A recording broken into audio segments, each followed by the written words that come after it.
ನಮಸ್ಕಾರ. ನಮ್ಮ ಹಳ್ಳಿ ಸುದ್ದಿ ಯೂಟ್ಯೂಬ್ ಚಾನಲ್ಗೆ ಸ್ವಾಗತ. ಬೆಳೆ ಹಾನಿ ಹಾಗೂ ಪಿಎಂ ಕಿಸಾನ್ ಯೋಜನೆ ಬಗ್ಗೆ 2 ಬಿಗ್ ಅಪ್ಡೇಟ್ಗಳು ಬಂದಿವೆ. ಅದರ ಬಗ್ಗೆ ಸಂಪೂರ್ಣವಾದ ಮಾಹಿತಿಯನ್ನ ಈ ವಿಡಿಯೋದಲ್ಲಿ ತಿಳಿಸ್ಕೊಡ್ತಾ ಹೋಗ್ತೀವಿ. ದಯವಿಟ್ಟು ಸ್ಕಿಪ್ ಮಾಡದೆ ನಮ್ಮ ವಿಡಿಯೋನ ಸಂಪೂರ್ಣವಾಗಿ ನೋಡಿ. ಹಾಗೆ ನೀವು ನಮ್ಮ ಚಾನಲ್ ಅನ್ನ ಸಬ್ಸ್ಕ್ರೈಬ್ ಆಗಿಲ್ಲ ಅಂತಂದ್ರೆ ಈ ಕೂಡಲೇ ಸಬ್ಸ್ಕ್ರೈಬ್ ಆಗಿ ಹಾಗೆ ಬೆಲ್ ಐಕನ್ ಕ್ಲಿಕ್ ಮಾಡಿ ಆಲ್ ಅಂತ ಸೆಲೆಕ್ಟ್ ಮಾಡಿ. ಮೊದಲನೇದಾಗಿ ಬೆಳೆ ಹಾನಿ ಪರಿಹಾರದ ಬಗ್ಗೆ ಇಲ್ಲಿ ತಿಳಿಸ್ಕೊಡ್ತಾ ಹೋಗ್ತೀವಿ. ರಾಜ್ಯ ಸರ್ಕಾರದಿಂದ ಈ ವರ್ಷದ ಮುಂಗಾರು ಹಂಗಾಮಿನಲ್ಲಿ ಕಳೆದ 1 ತಿಂಗಳಿನಿಂದ ಉಂಟಾದ ಮನೆ ಮತ್ತು ಬೆಳೆ ಹಾನಿಗಳ ಅರ್ಜಿದಾರರಿಗೆ ಪರಿಹಾರದ ಹಣವನ್ನು ಒದಗಿಸಲು ಜಿಲ್ಲಾಧಿಕಾರಿಗಳಿಗೆ ನಿರ್ದೇಶನ ನೀಡಿ ಅಧಿಕೃತ ಆದೇಶವನ್ನು ಪ್ರಕಟಿಸಲಾಗಿದ್ದು, ಈ ಕುರಿತು ಸಂಪೂರ್ಣ ಮಾಹಿತಿಯನ್ನ ಈ ವಿಡಿಯೋದಲ್ಲಿ ತಿಳಿಸಿಕೊಡ್ತಾ ಹೋಗ್ತೀವಿ. ರಾಜ್ಯ ಮತ್ತು ಕೇಂದ್ರ ಸರ್ಕಾರ ಸಹಯೋಗದಲ್ಲಿ ಅತಿವೃಷ್ಟಿ ಪ್ರವಾಹದಿಂದ ಹಾನಿಯಾದ ಬೆಳೆ ಮತ್ತು ಮನೆ ಹಾನಿಗೆ ಈ ಯೋಜನೆಯ ಮಾರ್ಗಸೂಚಿಯ ಪ್ರಕಾರ ಅರ್ಹ ಫಲಾನುಭವಿಗಳಿಗೆ ಪರಿಹಾರವನ್ನು ಒದಗಿಸಲಾಗುತ್ತದೆ. ಇದರ ಕುರಿತು ಒಂದಿಷ್ಟು ಅಗತ್ಯ ಮಾಹಿತಿಯನ್ನ ಈ ವಿಡಿಯೋದಲ್ಲಿ ತಿಳಿಸಿಕೊಡ್ತಾ ಹೋಗ್ತೀವಿ. ಮನೆ ಹಾನಿಗೆ ಪರಿಹಾರ ಬಿಡುಗಡೆ ಅಧಿಕೃತ ಆದೇಶದ ವಿವರ ಈ ರೀತಿ ಇದೆ. ಮನೆ ಹಾನಿಗೆ ಅರ್ಜಿ ಸಲ್ಲಿಸುವ ವಿಧಾನ ಹೇಗೆ, ಅರ್ಜಿ ದಾಖಲಾತಿಗಳು ಹಾಗೂ ಹಾನಿ ಪ್ರಮಾಣವಾರು ಮನೆಗೆ ಎಷ್ಟು ಪರಿಹಾರ ನೀಡಲಾಗುತ್ತದೆ, NDRF ಮಾರ್ಗಸೂಚಿ ಪ್ರಕಾರ ಬೆಳೆ ಹಾನಿ ಪರಿಹಾರದ ಮೊತ್ತ ಎಷ್ಟು, ಮೊಬೈಲ್ನಲ್ಲಿ ಪರಿಹಾರದ ಅರ್ಜಿ ಸ್ಥಿತಿ ಚೆಕ್ ಮಾಡುವುದು ಹೇಗೆ, ಇಲ್ಲಿ ತಿಳಿದುಕೊಳ್ಳಿ. 2025ರ ಮನೆ ಹಾನಿಗೆ ಪರಿಹಾರ ಬಿಡುಗಡೆಗೆ ಅಧಿಕೃತ ಆದೇಶ ವಿವರ ಹೇಗಿದೆ.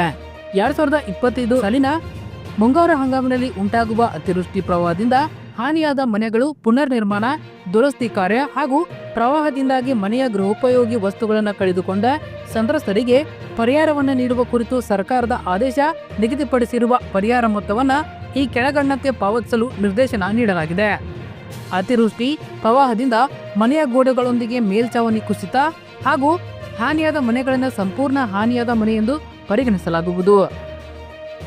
ಮನೆ ಹಾನಿಯ ಪ್ರಮಾಣವನ್ನ ಈ ಮೇಲಿನಂತೆ ಗ್ರಾಮ ಆಡಳಿತ ಅಧಿಕಾರಿ, ಪಂಚಾಯತ್ ಅಭಿವೃದ್ಧಿ ಅಧಿಕಾರಿ ಹಾಗೂ ಸಹಾಯಕ ಅಭಿಯಂತರರು, ಪಂಚಾಯತ್ ರಾಜ್ಯ ಎಂಜಿನಿಯರಿಂಗ್ ವಿಭಾಗ ಇವರುಗಳು ಜಂಟಿಯಾಗಿ ಸ್ಪಷ್ಟವಾಗಿ ನಿರ್ದಿಷ್ಟಪಡಿಸುವುದು ಹಾಗೂ ಕಾಲಮಿತಿಯೊಳಗೆ ನಿಯಮಾನುಸಾರ ಅರ್ಹ ಸಂತ್ರಸ್ತರಿಗೆ ಪರಿಹಾರ ಪಾವತಿಸಲು ಕ್ರಮವಹಿಸಲು ಸೂಚಿಸಲಾಗಿದೆ. ಭಾಗಶಃ ಮನೆ ಹಾನಿಗೆ 50,000ಗಳವರೆಗೆ ಪಾವತಿಸಲಾಗುವುದು ಹಾಗೂ ಮನೆ ಹಾನಿ ಪರಿಹಾರ ಪಡೆಯುವ ಸಂತ್ರಸ್ತರ ವಿವರಗಳಾದ ಹಾನಿಯಾದ ಮನೆಯ GPS ಛಾಯಾಚಿತ್ರ, ಆಧಾರ್ ಸಂಖ್ಯೆ ಮತ್ತು ಆಧಾರ್ ಸಂಖ್ಯೆಯನ್ನ ಪರಿಹಾರ ತಂತ್ರಾಂಶದಲ್ಲಿ ದಾಖಲಿಸಲು ಜಿಲ್ಲಾಧಿಕಾರಿಗಳು ಕ್ರಮವಹಿಸತಕ್ಕದ್ದು ಎಂದು ಆದೇಶವನ್ನು ಉಲ್ಲೇಖಿಸಲಾಗಿದೆ. ಪೂರ್ಣ ಹಾನಿಯಾದ ಮನೆಗಳಿಗೆ ರಾಜ್ಯ 20 ಪರಿಹಾರ ನಿಧಿಯ ಮಾರ್ಗಸೂಚಿಗಳನ್ವಯ 1.20 ಲಕ್ಷಗಳ ಪರಿಹಾರವನ್ನ ಜೊತೆಗೆ ಹೆಚ್ಚುವರಿಯಾಗಿ ವಸತಿ ಇಲಾಖೆಯ ಅನುಷ್ಠಾನಗೊಳಿಸುತ್ತಿರುವ ದೇವರಾಜ್ ಅರಸು ವಸತಿ ಯೋಜನೆಯಡಿ ಮನೆ ಹಂಚಿಕೆ ಪತ್ರವನ್ನ ಜಿಲ್ಲಾಧಿಕಾರಿಗಳ ಹಂತದಲ್ಲೇ RGRSCL ವೆಬ್ಸೈಟ್ ಮೂಲಕ ನಿಮಗೆ ವಿತರಿಸಲಾಗುವುದು. ಮನೆ ಹಾನಿಗೆ ಅರ್ಜಿ ಸಲ್ಲಿಸುವ ವಿಧಾನ.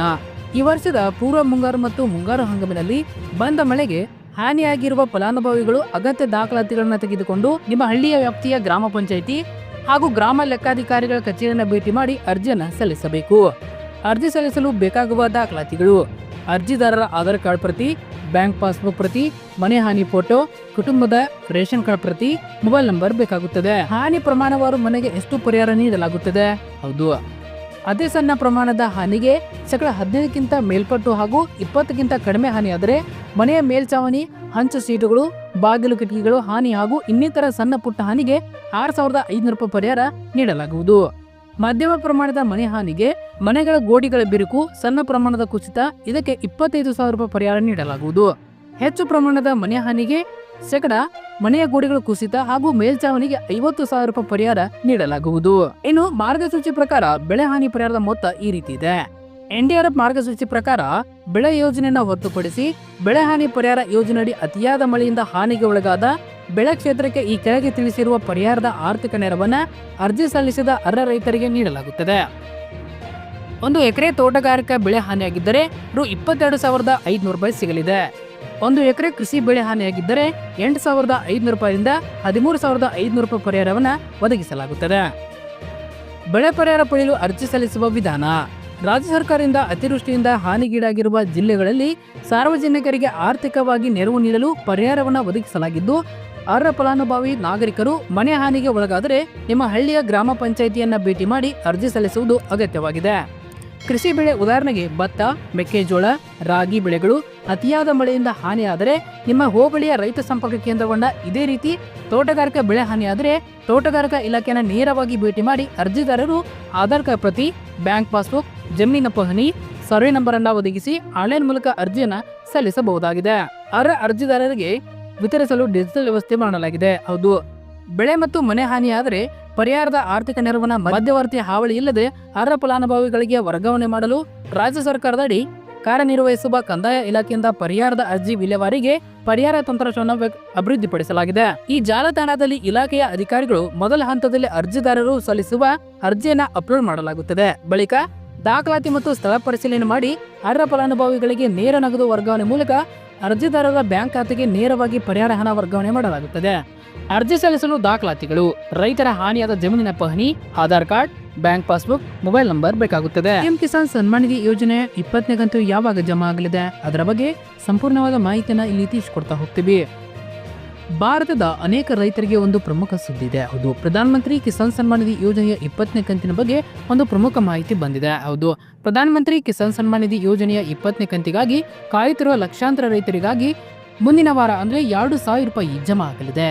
ಹೌದು, ಪಿಎಂ ಕಿಸಾನ್ ಸನ್ಮಾನ್ ನಿಧಿ ಯೋಜನೆಯ 20ನೇ ಕಂತು ಯಾವಾಗ ಬಿಡುಗಡೆ ಆಗಲಿದೆ ಎಂಬುದರ ಕುರಿತು ಇನ್ನೂ ಅಧಿಕೃತ ಘೋಷಣೆ ಆಗಿಲ್ಲ. ಆದರೆ ಹಲವಾರು ಮಾಧ್ಯಮ ವರದಿಗಳ ಪ್ರಕಾರ ಪಿಎಂ ಕಿಸಾನ್ ಸನ್ಮಾನ್ ನಿಧಿ ಯೋಜನೆಯ 20ನೇ ಕಂತು ಜೂನ್ 20, 2025 ರೈತರ ಖಾತೆಗಳಿಗೆ ಜಮಾ ಆಗುವ ನಿರೀಕ್ಷೆ ಇದೆ. ಪ್ರಧಾನಮಂತ್ರಿ ಕಿಸಾನ್ ಸನ್ಮಾನ್ ನಿಧಿ ಯೋಜನೆಯ ಪ್ರಯೋಜನಗಳನ್ನ ಪಡೆಯಲು ರೈತರು ಈ 5 ಪ್ರಮುಖ ವಿಷಯಗಳನ್ನ ಮನಸ್ಸಿನಲ್ಲಿ ಇಟ್ಟುಕೊಳ್ಳಬೇಕಾಗುತ್ತದೆ. ಹೌದು, ನಿಮ್ಮ ಬ್ಯಾಂಕ್ ಖಾತೆಯನ್ನು ಆಧಾರ್ ಕಾರ್ಡ್ನೊಂದಿಗೆ ಲಿಂಕ್ ಮಾಡುವುದು ಅವಶ್ಯಕವಾಗಿದೆ. ನಿಮ್ಮ ಆಧಾರ್ ಸಂಖ್ಯೆ ಮತ್ತು ಬ್ಯಾಂಕ್ ಖಾತೆಯ ಸ್ಥಿತಿಯನ್ನು ಪರಿಶೀಲಿಸುವುದು ಅವಶ್ಯಕವಾಗಿದೆ. ನಿಮ್ಮ ಆಧಾರ್ ಸಂಖ್ಯೆ ಮತ್ತು ಬ್ಯಾಂಕ್ ಖಾತೆಯನ್ನ ನಿಮ್ಮ ಡಿಬಿಟಿ ಆಯ್ಕೆಯನ್ನ ಸಕ್ರಿಯಗೊಳಿಸಬೇಕು. ನಂತರ ಈ KYC ಪೂರ್ಣಗೊಳಿಸುವುದು ಅವಶ್ಯಕವಾಗಿದೆ. ಪಿಎಂ ಕಿಸಾನ್ ಸನ್ಮಾನ್ ನಿಧಿ ಯೋಜನೆ 20ನೇ ಕಂತು. ಹೌದು, ಪಿಎಂ ಕಿಸಾನ್ ಸನ್ಮಾನ್ ನಿಧಿ ಯೋಜನೆ 20ನೇ ಕಂತು ಯಾವಾಗ ಬಿಡುಗಡೆ ಆಗಲಿದೆ ಎಂಬುದರ ಕುರಿತು ಇನ್ನೂ ಅಧಿಕೃತ ಘೋಷಣೆ ಆಗಿಲ್ಲ. ಆದರೆ ಹಲವಾರು ಮಾಧ್ಯಮ ವರದಿಗಳನ್ನು ನಂಬುವುದಾದರೆ ಪಿಎಂ ಕಿಸಾನ್ ಸನ್ಮಾನ್ ನಿಧಿ ಯೋಜನೆಯ ಜೂನ್ 20 ಅಂದ್ರೆ ಇಂದು ಬಹುತೇಕ ರೈತರ ಖಾತೆಗೆ ಜಮಾ ಆಗಬಹುದು ಎಂಬ ನಿರೀಕ್ಷೆ ಇದೆ. ಕಾದು ನೋಡಬೇಕಿದೆ. ಇನ್ನು ನಿಮ್ಮ ಹೆಸರು ಫಲಾನುಭವಿಗಳ ಪಟ್ಟಿಯಲ್ಲಿ ಇದೆಯಾ ಇಲ್ವಾ ಪರಿಶೀಲಿಸುವುದು ಹೇಗೆ ಇಲ್ಲಿ ತಿಳಿದುಕೊಳ್ಳಿ.